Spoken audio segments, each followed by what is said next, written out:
Seringkali kita kayak berpikir, oh dinamis itu sulit nggak ya? Ternyata semua bisa menjalani dan ternyata kayaknya manajemen ini di setiap bidang itu membutuhkan gitu ya. Orang industri pariwisata di Bandung ini sangat potensial ya.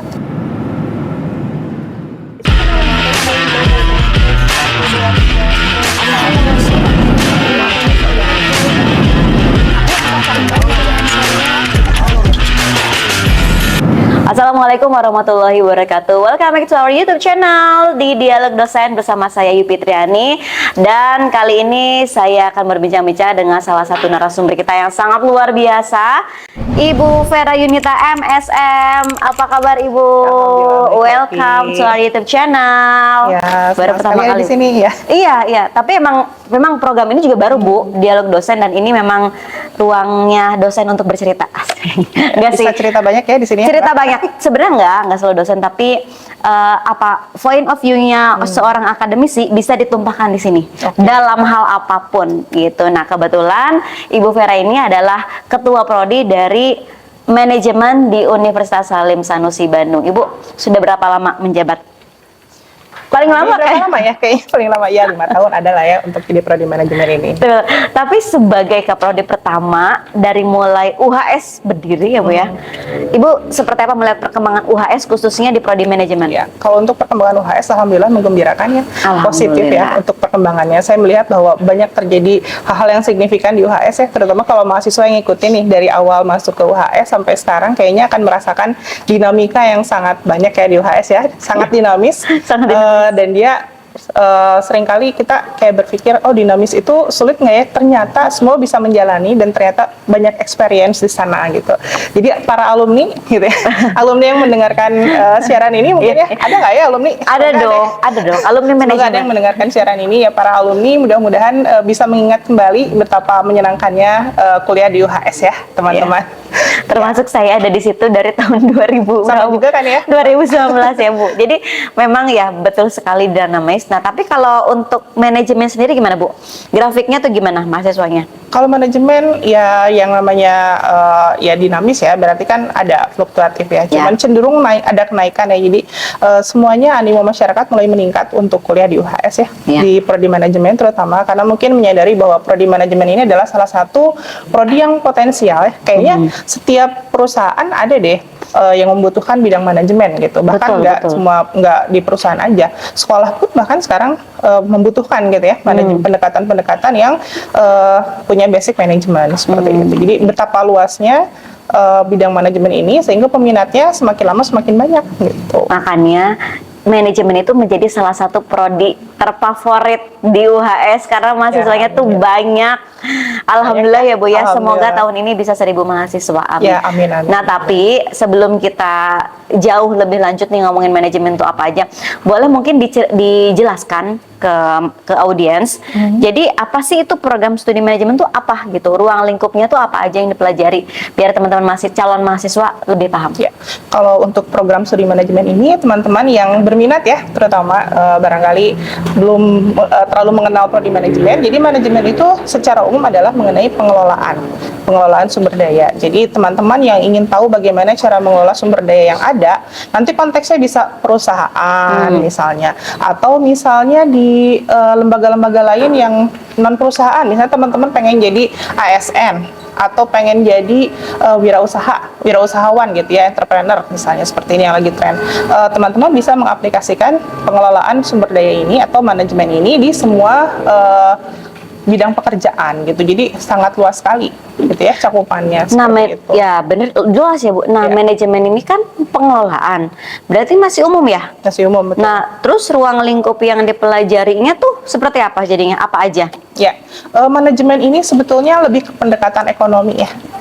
Cuman seiring berkembangnya waktu, manajemen ini jadi berkembang ke pendekatan-pendekatan teknologi. Sekarang kan semua sudah digital ya. Di manajemen dipelajari bagaimana cara memanage teknologi digital ini ataupun usaha-usaha yang nantinya terkait dengan ekonomi digital gitu, seperti itu. Jadi nanti kalau misalnya benar-benar masuk ke prodi manajemen itu akan dikenalkan dengan berbagai pendekatan yang mungkin teman-teman, oh ternyata manajemen nggak hanya ekonomi aja ya gitu ya, tapi mungkin bisa dipakai di kehidupan sehari-hari. Misalnya nanti kalau untuk perempuan-perempuan nih yang pengen jadi ibu rumah tangga nantinya gitu ya, tapi punya basic management, itu akan mengelola rumah tangga dengan lebih baik gitu ya, harapannya ya, harapannya begitu ya. Nah ternyata manajemen itu umum, tapi ada konsentrasi khusus nggak kalau untuk manajemen UHS gitu Bu? Ya, oke. Jadi konsentrasi khusus untuk manajemen di UHS itu ada 5 ya sekarang. Jadi ada di marketingnya ke digital marketing, kemudian ada manajemen teknologi.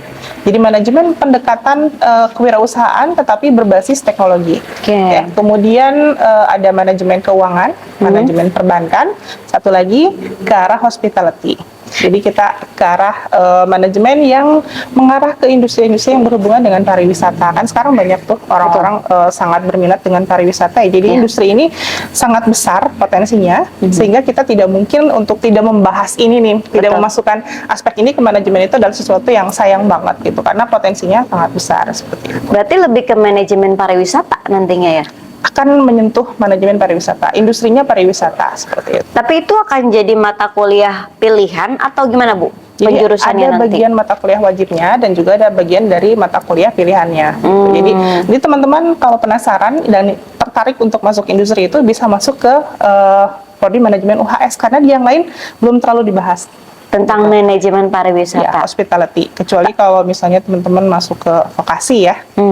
Tapi kenapa Ibu akhirnya memasukkan itu di kurikulum?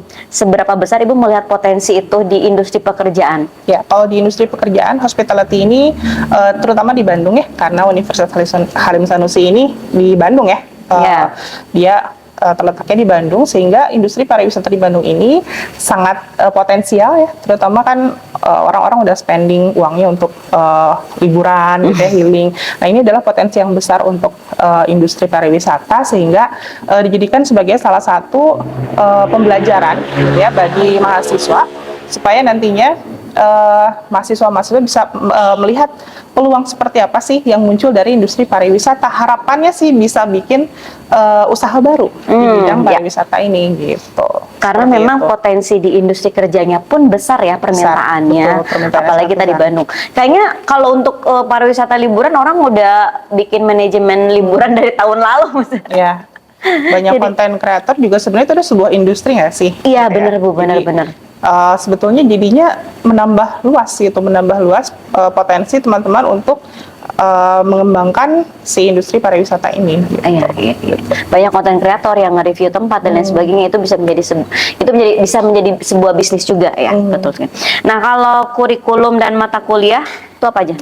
Kalau kurikulum sebetulnya kan kita mengacu pada kurikulum berstandar nasional Indonesia ya, KKNI. Jadi teman-teman jangan khawatir bahwa kurikulum sudah terstandar. Hanya saja mungkin tadi ada tambahan-tambahannya untuk beberapa kurikulum bisa apply di dunia pariwisata misalnya gitu, atau dunia teknologi digital misalnya seperti itu, marketing dan lain-lain gitu. Jadi untuk kurikulum teman-teman boleh lihat ya di websitenya, barangkali sudah tersedia informasinya untuk beberapa mata kuliah, detailnya apa saja sih mata kuliah yang ada di Prodi Manajemen Universitas Halim Sanusi. Cuma ya seperti itu, jadi paket-paket mata kuliahnya saya bisa promosikan ya, menarik. Boleh Bu. Menarik ya, kekinian. Kemudian ada beberapa mata kuliah yang baru diberikan di universitas besar, tapi tidak banyak diberikan di universitas lain. Teman-teman boleh lihat, mungkin contohnya saya contohkan ya, design Contohin thinking aja Bu, misalnya. sebutin Teman-teman aja. mungkin mengenal critical thinking atau design thinking, gitu. Itu adalah mata kuliah yang kekinian. Kalau di UHS sudah diterapkan 3 tahunan ya untuk mata kuliah ini gitu, dan mata kuliah ini adalah mata kuliah menurut saya potensial untuk menggali ide-ide yang ada di kepala kita gitu ya, dan yang bagi yang susah merumuskan ini adalah salah satu cara untuk kita memetakan pikiran. Nah itu di UHS sudah diajarin tuh. Biasanya itu ada mata kuliah adanya di kampus-kampus besar ya, Ya, di tapi kampus di besar. UHS itu udah ada mata kuliah kritikal gitu. Itu penting sih, apalagi untuk orang bisnis ya Bu. Iya, betul. Iya benar, saya pernah belajar sedikit tentang critical thinking. Nah Bu, ini kan kalau manajemen kan kalau di UHS itu prodi manajemen tok. Ternyata bahasannya kan dibawa banyak banget ya.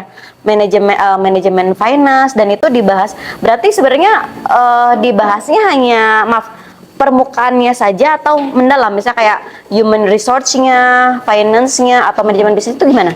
Itu konseptual, jadi semuanya teman-teman yang belajar di S1 itu kan belajar mengenai konsep ya. Ya. Banyak mengenai konsep-konsep, dan konsepnya itu cukup mendalam sesuai dengan kebutuhan industri saat ini. Jadi teman-teman kalau misalnya mau bekerja, jangan khawatir untuk tertinggal wawasannya nih, karena diajarin sebenarnya, tinggal effortnya masing-masing ya.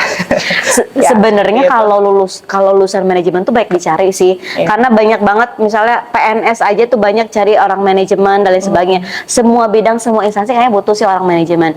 Nah, cuman sekarang yang ditanyakan adalah lulusan manajemen, profil lulusannya tuh bisa jadi apa? Nah, ini biasanya pertanyaan favorit yang mau masuk kuliah, Bu. Karena orientasinya semua kan pengen kerja di tempat yang bagus ya. Betul. Nah, kalau untuk prodi manajemen ini lulusannya bisa sebetulnya lebih luas ya, relatif lebih luas, karena tadi saya sampaikan di awal kayaknya manajemen ini di setiap bidang itu membutuhkan gitu ya orang manajemen. Jadi sebetulnya jangan khawatir karena setiap perusahaan sebetulnya butuh prodi manajemen juga gitu ya. Betul. Nah, tadi lulusannya bisa menjadi seorang manajer pertama gitu ya, itu memang tujuan dari prodi manajemen sebetulnya menciptakan ya manajer gitu ya, manajer-manajer yang qualified seperti itu. Kemudian memperluas lagi kita ke bidang penelitian ya, teman-teman yang suka dengan dunia akademisi atau pengen jadi ilmuwan gitu di prodi manajemen itu bisa. Kemudian jadi apa lagi ya? PNS, ASN ya? Iya, itu bisa kayaknya kalau semua jurusannya, Bu. Kayaknya bisa ya, setiap jurusan punya peluang untuk jadi ASN. Kemudian pengusaha gitu ya. Kemudian konten kreator. Banyak lah ya, kayaknya teman-teman bisa menciptakan profesi sendiri. Mungkin nantinya ada yang mau menciptakan jenis pekerjaan baru. Konten kreator aja itu profesi baru-baru ya, Bu. Zaman kita nggak ada konten kreator. 2 tahun lalu nggak ada ya? Nggak ada. Ada ya. Tapi karena perkembangan teknologi sekarang tuh anak-anak bisa ngulik sendiri, tiba-tiba ada social media officer lah, konten kreator, scriptwriter, copywriting dan lain sebagainya. Gen Z kreatif ya? Gen Z ternyata kreatif. Sangat kreatif. Berarti enggak, kalau kita bisa bilang sekarang tuh Gen Z kreatif, sebenarnya pandangan-pandangan Gen Z malas itu kayaknya itu pandangan stereotip aja kali ya, Bu? Mungkin ada banyak yang malas, tapi dipandangnya sebagai Gen Z ya. Gen Z. Jadi, Kasian Gen Z. Kasian ya. Tapi mungkin setiap generasi ada stereotipnya ya. Tapi yang dilihat bukan kelemahan ya sebetulnya. Lihat bahwa saya melihat Gen Z ini potensinya sangat besar dari sisi kreativitas dan fleksibilitas. Betul. Fleksibilitasnya besar seperti itu. Jadi walaupun mereka melakukan sesuatu secara instan, tapi bisa jadi sesuatu. Benar nggak, Bu? Jadi kalau perbedaannya dengan generasi milenial tuh ya kayak gitu. Kalau kita dulu apa-apa serba prosesnya lama untuk menjadi sebuah karya, kalau sekarang enggak. Lebih kaku ya, kayaknya agak sedikit. Kalau sekarang Gen Z dikasih rangsangan langsung jadi sesuatu gitu. Harapannya seperti itu. Berarti pandangan kalau Gen Z itu malas-malas itu nggak benar semua ya, Bu? Karena kita justru pingin teman-teman Gen Z itu tidak terdistract dengan pandangan-pandangan stereotip yang itu. Jangan didefinisikan oleh stereotip. Karena kita hidup dengan potensi masing-masing ya. Dan kita harus berkembang dengan cara masing-masing. Mungkin contohnya aja Ibu menemukan nggak mahasiswa yang memang dia sangat siap di industri kerja dan ini anak kayaknya emang pinter. Kan Ibu pasti ada pengalaman. Salah satu tugas dosen adalah melihat potensi itu di mahasiswa. Betul. Jadi kita melihat mahasiswa dengan serius sebetulnya. Jadi kita melihat setiap orang itu pasti punya kelebihan di satu bidang, dan itulah yang mereka harus munculkan supaya menjadi nantinya mungkin jadi profesi, gitu ya, atau misalnya jadi salah satu mata pencaharian mereka seperti itu. Ya kalau dosen kan bisa ngelihat ya Bu ya, kita bisa ngajar. Ya anak ini kayaknya nantinya bakal gampang deh cari kerjaan lagi. Pernah gitu nggak Bu? Pasti pernah. Nah sekarang kalau ya ngomongin melihat potensi mahasiswa, lulusan manajemen udah ada tapi? Sudah. Nah itu gimana lulusannya, alumninya? Alhamdulillah sudah bekerja, rata-rata sudah bekerja ya. Yang saya tahu, yang saya updating itu rata-rata alumninya sudah bekerja di bidang-bidang, ada yang bidang pendidikan, ada yang bidang administratif, gitu ya. Kemudian di perusahaan properti ada. Jadi Ada yang jadi pengusaha mungkin? ada yang jadi pengusaha, betul. Jadi ini adalah salah satu kebanggaan kami gitu ya, bahwa kebanyakan alumninya sudah bekerja seperti itu. Kalau di manajemen Bu, ada praktikumnya nggak sih biasanya? Di manajemen untuk praktikum itu di beberapa kayak responsi ya, beberapa mata kuliah yang membutuhkan analisis lebih dalam. Misalnya itu ada jam tambahan. Kayak misalnya teman-teman belajar akuntansi, Oke, nggak cukup di kelas cuma 2 jam. betul. Jadi ini ada jam tambahan untuk kemudian bisa belajar hitung-menghitung seperti itu. Atau misalnya project perkuliahan ada nggak? Misalnya mereka bikin apa? Kalau untuk project itu setiap mata kuliah kayaknya ada mata kuliah yang based on project gitu. Ya, Jadi dia kayak tidak apa UTS paper pencil test, Hmm. tapi dia based on project. Nah, ada juga kita kegiatan kuliah lapangan ya. Ya. Kuliah lapangan ini kita akan melihat secara praktis industri-industri di luar sana seperti apa mereka bekerja gitu. Gitu ya. Kemudian kemarin terakhir kayaknya kita ke industri pertelevisian ya, masih Ya. sama Mbak Yupi Iya, di iya. Net TV kita melihat bagaimana industri pertelevisian ini bekerja gitu ya. Betul. Jadi kita di manajemen kok hubungannya sama televisi apa gitu, ternyata Banyak. Manajemen apa industrinya, manajemen betul. pertelevisi itu kan pakai manajemen semuanya. Ya, semuanya dikelola gitu. Kalau nggak dikelola, bagaimana mereka bisa bekerja begitu Betul. sinkron gitu ya, seperti itu. Kalau contoh tadi kuliah by project tuh contohnya apa? Bikin apa? Kayak misalnya design thinking. Design thinking itu tidak relevan kalau kita ngasih paper pencil test. Hafalan Ya. tuh buat apa gitu Ya, ya. betul. Jadi kita untuk design thinking kita diminta untuk mahasiswanya diminta untuk bikin usaha project. Usaha yang mungkin absurd itu diterima. Setiap ide diterima. Maksudnya kayak gimana tuh, Kayak Bu, misalnya usaha usaha absurd? yang kayaknya ini belum ada dan cenderung aneh gitu. Ya, Itu ya, justru ya. kita memandangnya sebagai sesuatu yang kreatif. Oke. Siapa tahu bisa AI aja dulunya kan dianggap sebagai sesuatu Iya, yang absurd iya, gitu iya. ya. Dan tapi ternyata terjadi gitu di Betul. saat ini seperti itu. Jadi Siapa kita- yang menyangka AI itu jadi industri juga. Iya. Jadi orang bisa jadi bisnis ya. Betul, sesuatu yang ditertawakan pada awalnya justru menjadi sesuatu yang baru menghasilkan saat ini gitu. benar-benar. Seperti itu. Benar Bu, setuju. Nah kalau dari prodi manajemen sendiri itu bagaimana mendukung mahasiswa dalam mendapatkan pengalaman kerja seperti magang atau kerjasama dengan instansi seperti apa? Kalau untuk magang kita banyak support ya. Magang ini kan sebetulnya sama pemerintah, oleh pemerintah disupport dengan program-program MSIB gitu ya, kemudian Ya. BKM. Nanti teman-teman yang berminat mungkin boleh cek ya MSIB itu apa, MBKM itu apa, dan di perkuliahan itu bergunanya seperti apa. Salah satunya tadi untuk magang industri ya. Betul. Jadi ada beberapa program magang industri yang memberikan kesempatan untuk teman-teman yang ingin bekerja di perusahaan-perusahaan besar gitu ya, untuk apply ke sana, kemudian nanti disupport secara pendanaan dan lain-lain itu salah satunya disupport oleh prodi manajemen. Kemudian kita juga memberikan kesempatan untuk teman-teman kayak ikut kursus yang nantinya short course ya, yang ada beberapa mahasiswa manajemen yang ikut short course, kemudian short course-nya ini akan langsung dihubungkan dengan pekerjaan berbasis lapangan gitu. Jadi kayak misalnya langsung dihadapkan dengan industrinya secara praktis. Short course-nya tuh, course-nya tentang apa Bu? Course-nya macam-macam. Jadi administratif. Jadi ada pilihan kursnya. Apa gimana? Jadi ini ada satu lembaga yang menyediakan course untuk mahasiswa gitu ya. Lembaganya pada sebutin aja nggak apa-apa? Saya jangan ya. Nggak bisa. Jangan ya, nggak bisa. Jadi lembaganya ini dia kayak misalnya teman-teman pengen jadi VA nih, virtual assistant. Iya. Itu bisa diajarkan oleh lembaga ini bagaimana caranya untuk menjadi virtual assistant. Nah itu saya setuju Bu. Ngomong-ngomong tentang virtual assistant, sebenarnya ini adalah kesempatan, good opportunity untuk para Gen Z, bener Iya, nggak? betul. Jadi yang pingin punya ini, saya sering bilang kok ke mahasiswa kayak teman-teman tahu nggak ada sekarang tuh ada profesi VA. Itu kita bisa kerja remote dan digajinya $. Bahkan menggiurkan untuk kita ya. Iya, jangan kan untuk mahasiswa ya Bu, kita aja kalau ada waktunya tuh mau jadi VA gitu, karena kita bisa kerja di mana aja. Dan VA itu bidangnya juga macam-macam ya ternyata. Saya juga baru melihat, oh ternyata digajinya per jam itu bisa $8 sampai $10. Ya, makanya saya merekomendasikan ini sebetulnya sektor informal ya. Ya, Tapi sangat menjanjikan kalau untuk menghasilkan penghasilan kehidupan sehari-hari. Banyak yang boleh nggak bilang ini kaya gitu. Boleh, Bu. Kayak dengan virtual assistant gitu teman-teman. Bener-bener. Bisa. Makanya itulah dia, profesi apapun sebetulnya yang bahkan kita tertawakan pada awalnya Iya, gitu ya, iya. ternyata dia yang menghasilkan seperti Betul, itu. betul, setuju. Jadi teman-teman harus open minded lah ya, Iya. harus membuka pandangan seluas mungkin bahwa saat ini sebenarnya lowongan pekerjaan tuh banyak. Ya, Gen Z fleksibel lah ya dia. Iya, betul. Fleksibilitasnya jadi menghasilkan kreativitas sebetulnya. Gitu. Iya, setuju, Bu. Nah, terus kalau ini, Bu, Beasiswa.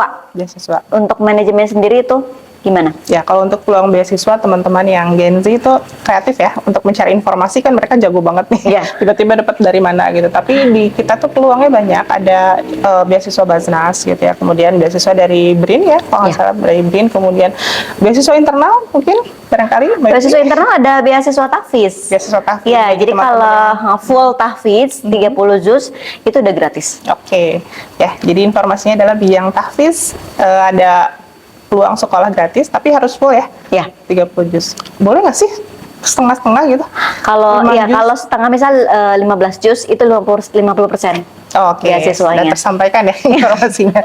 Semangat menghafal ya. Ya, semangat full untuk tahfiz Syaratnya biasanya dihafal atau harus ada sertifikat? kalau tahfiz biasanya dia punya sertifikat, Bu. Oh, oke. Ada sertifikat, jadi kita tunjukkan saja sertifikat tahfiznya. Itu kalau 30 juz itu udah pasti privilege banget. Oh. Dapat beasiswa khusus dan bisa masuk jurusan mana aja, termasuk manajemen. Privilege dunia akhirat ya. Dunia akhirat, Masya Allah, pokoknya luar biasa. Bu Vera, boleh ajak mahasiswa untuk masuk prodi manajemen? Oke, untuk teman-teman calon mahasiswa yang mencari kampus baik di Bandung gitu ya, salah satu alternatifnya bisa jadi Universitas Halim Sanusi gitu ya, prodi manajemen. Prodi manajemen ini tadi sudah disampaikan di awal, peluang karirnya sangat luas gitu ya, tinggal bagaimana kita bisa memanfaatkan potensi yang kita punya gitu ya, kita sama-sama menggali potensi di UHS nih. Kemudian UHS juga tempatnya terjangkau ya, dengan biaya kuliah yang juga terjangkau. Jadi ditunggu untuk bergabung di UHS dan berkontribusi bersama untuk masyarakat di UHS gitu ya. Oke, terima kasih Bu Vera selaku Ketua Prodi dari Manajemen. Bismillah, tahun ini semakin banyak teman-teman yang tertarik ke Prodi Manajemen. Amin, ya Rabbal. Walaupun sudah banyak nih mahasiswanya, tapi tetap kita menampung sampai 2000 mahasiswa ya, Bu. Amin ya, 2000 ya. Ya. 2000 nggak apa-apa, Bu. 2000. Tampung, kita menampung. Semakin banyak orang, ya semakin baik semakin ya. Kita bisa baik. kolaborasi. Betul sekali. Jadi untuk rekan-rekan calon mahasiswa yang ingin daftar kuliah di UHS, langsung aja kunjungi website UHS di www.uhs.ac.id. Nanti ikuti saja alurnya. Kalau mau yang suka ke manajemen, silakan pilihan jurusannya ke manajemen aja dan pilih pendaftaran reguler. Ya, karena untuk beasiswa biasanya ada pengumuman selanjutnya setelah teman-teman masuk jalur reguler seperti itu. Baiklah, terima kasih sekali lagi Terima atas kasih, waktunya Bu Bobi. Vera. Sukses selalu untuk Amin. prodi manajemen Sukses juga, Mbak. dan sudah banyak alumni ternyata ya kalau manajemen, karena memang 2 angkatan. setiap tahunnya itu banyak sekali mahasiswa yang minat ke manajemen. Kalau begitu saya Fitriani dan juga Vera Yunita. pamit undur diri, sampai jumpa di episode selanjutnya. Wassalamualaikum warahmatullahi wabarakatuh. Bye bye.